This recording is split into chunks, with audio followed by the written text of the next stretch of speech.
नमस्कार, स्वागत है आपका एमपी तक पर। मैं हूं रविशपाल सिंह। एमपी तक की खास पेशकश एमपी फाइल्स में आज हम बात करने वाले हैं उसी भागीरथपुरा के बारे में जहां मौतों के अलग अलग आंकड़ों को लेकर अभी भी रहस्य बना हुआ है।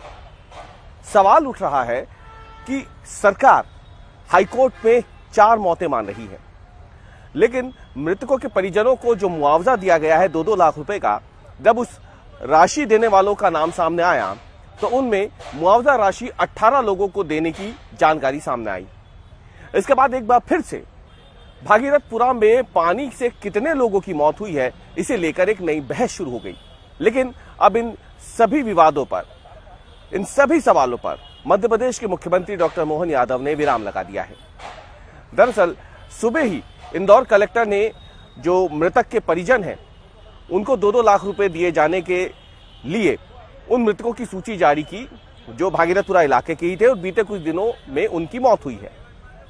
जैसे ही ये सूची सामने आई, सवाल उठने लगे कि सरकार तो 6 मौतें मान के चल रही है, उसमें भी हाईकोर्ट में तो 4 ही मौतें मानी हैं, तो फिर मुआवजा 18 लोगों को किस आधार पर दिया गया, इसे लेकर ही बहस थी। इस बीच में मध्य प्रदेश सरकार की तरफ से मुख्यमंत्री डॉक्टर मोहन यादव और इंदौर के जो कलेक्टर हैं उन दोनों के बयान अब सामने आ चुके हैं। सरकार ने अब साफ कर दिया है कि दरअसल भागीरथपुरा में बीते कुछ दिनों में, यानी 25 दिसंबर से लेकर के जनवरी के शुरुआती दिनों में जो लोग मारे गए हैं और परिजनों को अगर शंका भी है कि पानी की वजह से ही उनके परिजनों की मौत हुई है, तो उन्हें भी मुआवजा दिया जा रहा है। हालांकि यह स्पष्ट कर दिया गया है कि दूषित पानी की वजह से फिलहाल 6 ही लोगों की मौत हुई है, जिसकी आधिकारिक पुष्टि की जा चुकी है।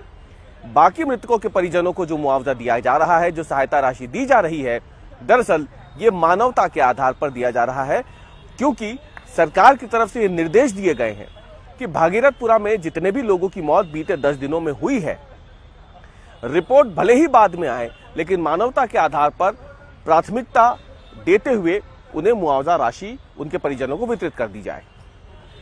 कलेक्टर ने साफ कर दिया कि सरकार से मिले निर्देश के मुताबिक ही बीते 10 दिनों में भागीरथपुरा में जो 18 लोगों की मौत हुई है, उनके परिजनों को मुआवजा राशि दी जा रही है।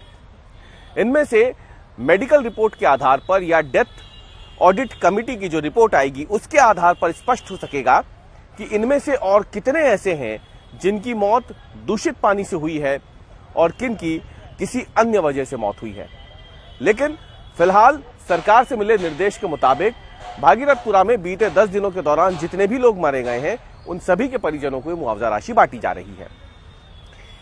दूसरी तरफ भोपाल में मुख्यमंत्री डॉक्टर मोहन यादव से भी यही सवाल पूछा गया। उनसे पूछा गया कि आपकी सरकार हाईकोर्ट में मृतकों का आंकड़ा बहुत कम बता रही है, लेकिन जो मुआवजा राशि बांटी जा रही है वो 1 दर्जन से ज्यादा लोगों को मिल रही है, 18 लोगों को मुआवजा राशि मिल रही है। तो मुख्यमंत्री डॉक्टर मोहन यादव ने भी साफ कर दिया कि सरकार मृतकों के आंकड़ों पर नहीं जा रही है। मृतकों की अगर बात करें तो बीते कुछ दिनों में इस दुर्भाग्यपूर्ण घटना के दौरान या इस समयावधि में जितने भी लोग भागीरथपुरा में मारे गए हैं, उन सभी के परिजनों को सरकार की तरफ से ये राशि दी जा रही है। उन्होंने स्पष्ट किया कि यदि और भी इस दौरान किसी की मौत हुई है और वो नगर निगम में पंजीयन करवा करके सरकार से अगर मुआवजा राशि की मांग करेंगे तो उन्हें भी मुआवजा राशि दी जाएगी। इसके साथ ही मुख्यमंत्री ने साफ कर दिया कि मेडिकल रिपोर्ट्स भले ही बाद में आए, लेकिन सरकार का यह कर्तव्य है कि अगर किसी क्षेत्र में दुर्घटनावश किसी की मृत्यु हुई है तो उसे मुआवजा राशि दी जाए और उसी के आधार पर सरकार अपना काम कर रही है। यानी अब साफ हो चुका है कि मृतकों के अलग अलग आंकड़ों को लेकर के जो बहस छिड़ी हुई थी, वो बहस अब शायद खत्म होती दिख जाए। अब मृतक भले ही दूषित पानी से 6 हों, लेकिन मानवता के आधार पर सरकार सभी को मुआवजा राशि देती हुई यहां पर दिख रही है और अब मुख्यमंत्री की तरफ से भी यह साफ हो गया है। सवाल लेकिन अभी भी बरकरार है। अगर इस तरीके से सरकार मुआवजा राशि बांटने लग जाए तो फिर और भी लोग सामने आ सकते हैं। सवाल यह भी उठ रहा है कि क्या सरकार किसी भी दुर्घटना में फिर बिना किसी वजह के भी मुआवजा बांटने के लिए प्रतिबद्ध रहेगी? क्या ये एक गलत परंपरा की शुरुआत नहीं है? इसलिए भी एक सवाल उठ रहे हैं। लेकिन फिलहाल सरकार ने इन सभी संभावनाओं को एक तरीके से खारिज कर दिया है कि मृतकों के आंकड़ों को लेकर अगर किसी भी तरीके की कोई सियासत हो रही है तो वो गलत है। सरकार भागीरथपुरा के लोगों के साथ फिलहाल खड़ी हुई है और अगर मौत हुई है उनकी पिछले कुछ दिनों में तो कारण भले ही बाद में स्पष्ट हो, लेकिन सरकार अपनी तरफ से उनके परिजनों को फिलहाल 2-2 लाख रुपए दे रही है। इस बीच में हम आपको बता दें कि भागीरथपुरा को लेकर के सियासत अभी भी नहीं थमी है।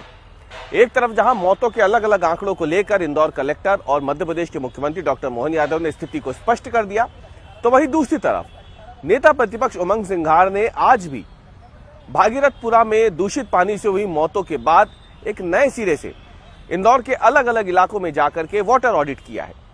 नेता प्रतिपक्ष उमंग सिंघार ने अलग अलग इलाकों से जाकर पानी के सैंपल्स इकट्ठे किए हैं, जिसकी जांच वो आगे का करवाएंगे।